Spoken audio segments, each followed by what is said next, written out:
سید شہریار داؤد صاحب ہمارے ساتھ ہوتے ہیں اور آپ کے مسائل کا حل بتاتے ہیں۔ قرآن حکیم کی روشنی میں جو وظائف ہیں یا دعائیں آپ نے کچھ پڑھنی ہیں اور کن اوقات میں دعا آپ نے کرنی ہے، کتنے وظائف ہیں جو کہ آپ کے لیے روزگار اگر آپ کو نہیں مل رہا ہے تو آپ کو نوکری جلدی مل جائے گی، یا پھر اللہ کی ظاہر ہے جب آپ اس سے مانگیں گے اللہ سے تو ہو جائے گا، یا بہت سے لوگوں بچیوں کے رشتے نہیں ہو رہے ہیں، بہت سے گھروں میں مسائل ہیں، لڑائی جھگڑے ہو رہے ہیں، تو ان کے لیے اللہ کا کلام کہتے ہیں نا کہ آپ زیادہ سے زیادہ تلاوت کلام پاک جس گھر میں ہوگی تو وہاں رحمت برکتیں نازل ہوں گی، اور اللہ جو ہے وہ آپ کو ان مسائل سے یقیناً جلدی سے جلدی چھٹکارا حاصل کرنے کے لیے اللہ تعالیٰ وہاں پر موجود ہے، اوپر موجود ہے، اور وہ وہی قادر مطلق ہے، وہی سب کو پالنے والا ہے۔ تو شہریار صاحب ہمارے ساتھ ہیں۔ شہریار صاحب مجھے بتائیں کہ بڑا اس کا رسپانس بھی آ رہا ہے اور لوگوں کو ایک اپرچونٹی ہے، موقع ان کے لیے کہ وہ سوال پوچھتے ہیں،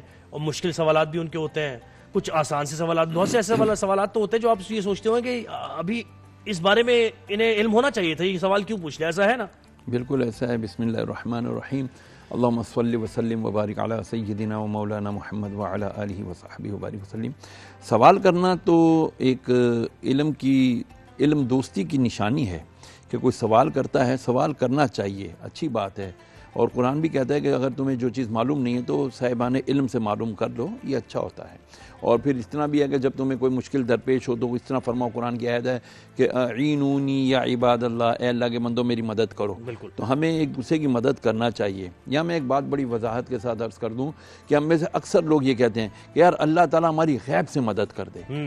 تو یاد رکھیے گا، پیارے نبی نے اس میں بڑی اچھی ہماری بہترین تعلیم فرمایا جب تک بندہ اپنے بھائی کی مدد میں لگا رہتا ہے اللہ تعالیٰ اس کی مدد کرنے کے لیے موجود رہتا ہے، اللہ اس کی مدد فرماتا ہے۔ کیا بات ہے! آج ہم نے اپنے بھائیوں کی، اپنے ارد گرد معاشرے کی مدد کرنا چھوڑ دی ہے، حقوق العباد، ہاں بالکل، اسی لیے پھر ہمارے پاس بھی اللہ کی مدد نہیں۔ کون ہے بھائی کراچی سے ہمارے ساتھ؟ ذوالقرنین کراچی سے میں جوائن کیا۔ ذوالقرنین السلام علیکم، کیا سوال ہے آپ کا؟ ذوالقرنین آپ کو آواز آ رہی ہے؟ جی وعلیکم السلام، کیا سوال ہے آپ کا؟ جی میرا مفتی صاحب سے سوال ہے کہ کچھ خواتین جو ہے وہ دوران حمل روزہ نہیں رکھ پاتی، تو ان کے حوالے سے آگاہ کر دیں کہ ان کے لیے کیا شرعی حکم ہوتا ہے، کیا وہ چھوڑ سکتی ہیں روزہ؟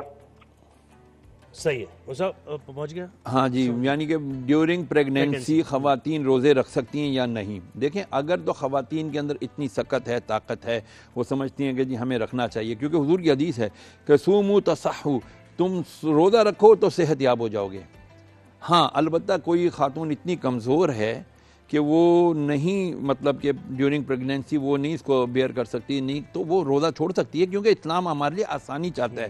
اس لیے فرمایا کہ تم کے اور دنوں میں جب انشاءاللہ خیر سے ولادت ہو جائے اور پاکی حاصل ہو جائے تو پھر یہ کسی اور مہینے میں یہ چھوٹے ہوئے روزے رکھ سکتی ہیں۔ جیسے خواتین کے مخصوص ایام آتے ہیں تو اس میں بھی ان کو چھوڑنے ہیں روزے، لیکن بعد میں وہ روزے قضا کرنے ہیں۔ البتہ نمازوں کے لیے معافی ہے کہ بعد میں نمازیں قضا نہیں ادا کرنی، لیکن روزے چونکہ سال میں ایک مرتبہ آتے ہیں اور 30 دن 29 دن کے لیے آتے ہیں، تو وہ رکھنے ان کے اگر قضا ہو گئی ہے تو اور دنوں میں ایک دن، یعنی جتنے دن کا روزے ہے اتنے دن روزے رکھ لیں۔ ہاں اگر رکھتی ہیں تو ویل اینڈ گڈ، نہیں رکھ پاتی ہیں تو ان پر کوئی گناہ نہیں ہے، وہ گناہ نہیں ہے، کفارہ نہیں ہے ان پر کوئی نہیں، صرف وہ بعد میں روزہ قضا رکھیں گی بس۔ اچھا، جواب آپ کو مل گیا ہوگا کہ روزہ قضا رکھیں گی اور کفارہ اس کا نہیں ہے، لیکن آپ روزہ تو کسی بھی مہینے میں رکھا جائے۔ اچھا مجھے بتائیں شہریار بھائی کہ ہم ہمیشہ یہ بات کرتے ہیں کہ رمضان المبارک میں ہم تزکیہ نفس کریں، ہم کھانا پینا چھوڑ دیں، اس کے علاوہ روزہ کس چیز کا ہے؟ لوگ یہ اکثر سوال کر رہے ہوتے ہیں کہ اس کے علاوہ روزہ کس چیز کا ہے، ہم نے کیسے مستجاب کرنا ہے اپنی دعا کو بھی اور روزے کو بھی؟ مجھ سے کسی نے سوال کیا تھا، حضرت کیا جھوٹ بولنے سے روزہ ٹوٹ جاتا ہے؟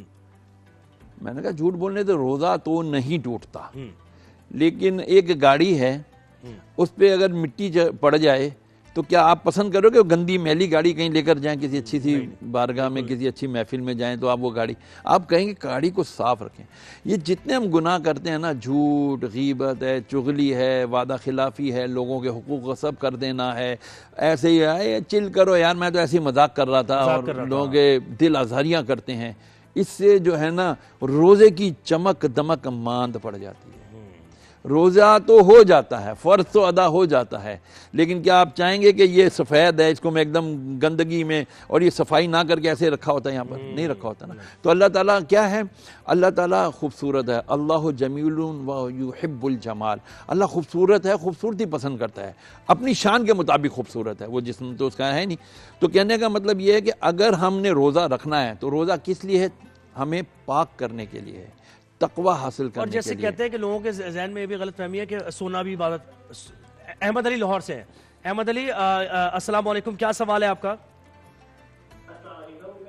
یہ ہے، سب سے پہلے تو میں آپ کی ٹرانسمیشن کا وہ کرتا ہوں کہ بہت اچھی آپ لوگ ماشاءاللہ ٹرانسمیشن کر رہے ہیں، اور جو آپ لوگ حل بتا رہے ہیں جو بہت اچھا لگ رہا ہے سن کے، اور لوگوں کے مسئلے بھی حل ہو رہے ہیں۔ دوسری چیز یہ کہ میرا سوال یہ تھا کہ ہم اب پچھلے چھوٹا تھا تب دیکھا تھا کہ قرآن شریف ہم پڑھتے تھے، ہمارے بڑے جو ہیں وہ قرآن شریف پڑھتے تھے۔ اب یہ ہم دیکھتے ہیں جب سے ڈیجیٹل دور شروع ہوا ہے، لوگ جو ہے وہ قرآن شریف سننا اور جو بیانات سنتے ہیں رمضان میں، تو کیا یہ صحیح ہے؟ اس کا جو اس کا تناسب ہے، کیا کہتے ہیں، مطلب جو اس کا وہ ہوتا ہے ثواب کا، کیا وہ اسی کے برابر ہے؟ سننا چاہیے یا ہمیں ریڈ کرنا چاہیے، سمجھنا چاہیے؟ اس پہ مجھے بس یہ میرا سوال تھا۔ بالکل صحیح سوال آپ کا پہنچ گیا۔ دیکھیں یہ بہت اچھی انہوں نے سوال کیا، انہوں نے کہ قرآن پہ تو تدبر کرنے کے لیے کہا گیا نا، کہ آپ ایسے نہیں کہ آپ پڑھتے جا رہے، صرف آپ یہ جاننے کی کوشش کریں کہ اللہ کیا ہمیں پیغام دے رہا ہے۔ اب یہ ہے کہ ڈیجیٹلی آپ قرآن پاک کی تلاوت بھی ہو رہی ہے موبائل میں، اور آپ دوسرے کام بھی کر رہے ہیں ساتھ ساتھ، تو یہ کیا یہ پریکٹس ہے صرف؟ یہ اس سے کوئی فائدہ ہونے والا نہیں ہے؟ قرآن مجید کے بارے میں تو حکم ہے کہ جب قرآن مجید پڑھا جائے تو تم خاموشی سے اس کو سنو، غور کرو کیا پڑھا جا رہا ہے۔ ہم تراویح میں کیا ہوتا ہے، ایک قاری پڑھ رہا ہوتا ہے، پیچھے سب لوگ خاموشی سے سن رہے ہوتے ہیں۔ اچھا، اب قرآن کو تدبر کرنا ہے، تفکر کرنا ہے۔ آج دنیا میں کتنی چیزیں اللہ تعالیٰ نے ہمارے سامنے آ گئی ہیں، آج تو موجودہ سائنس آپ کو ثابت کر رہی ہے۔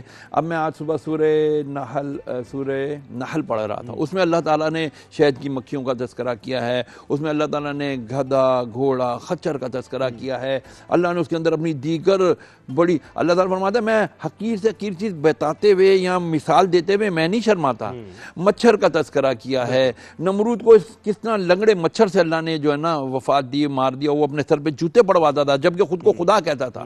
تو جب تک لوگ اس کو جوتے نہیں مارتے تھے، وہ جتنی دیر اس کے سر پہ جوتے لگتے تھے وہ مچھر دبک کے بیٹھ جاتا تھا، تو اس کو سر میں تکلیف نہیں ہوتی تھی، لیکن جیسے سکون ہوتا تھا تو وہ مچھر چلتا تھا اس کو سر میں تکلیف ہوتی تھی۔ کہنے کا مطلب یہ ہے قرآن تدبر تفکر کرنے کا نام ہے، قرآن خالی ہل ہل کے پڑھنے کا نام نہیں ہے۔ جب تک ہم اس کو، ہم کہتے ہیں نا جی 5 قرآن پڑھ لیے میں نے، اتنے قرآن سن لیے، اس کا ثواب ضرور ملے گا۔ قرآن تو ایسا ہے، اس کو دیکھنا عبادت، باوضو چھونا عبادت، پڑھنا عبادت، سننا عبادت، وہ ثواب اپنی جگہ ہے، لیکن وہی بات ہے اگر اس کو آپ نے اپلائی نہیں کیا ہم نے اپنی لائف میں، اس میں سے ہم نے خزانے نہیں ڈھونڈے، نہیں چنے، تو پھر ہمارے پاس سوائے کتاب کے اور کیا رہ جاتا ہے۔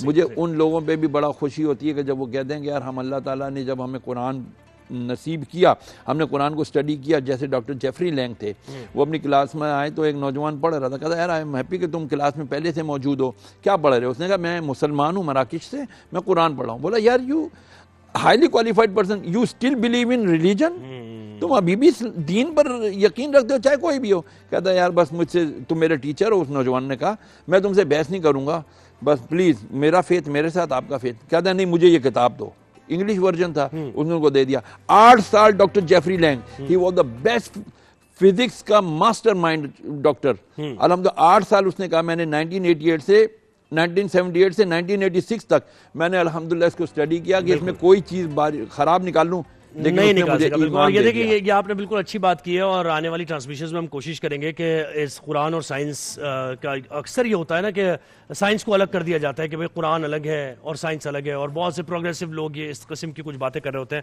حالانکہ سارے علوم قرآن میں موجود ہیں، بس آپ نے وہ کہا نا کہ تدبر کریں، تفکر کریں تو آپ کو سب چیز مل جائے گی، اور 14 سال پہلے سے جو باتیں بتائی گئی تھیں وہ آہستہ آہستہ سائنس جو ہے وہ پروف کرتی جا رہی ہے۔ بہت شکریہ شریر بھائی، آپ نے وقت دیا، آپ کے مسائل اور ان کا حل، آپ کالز آپ نے کی اور جوابات بھی آپ کو ملے۔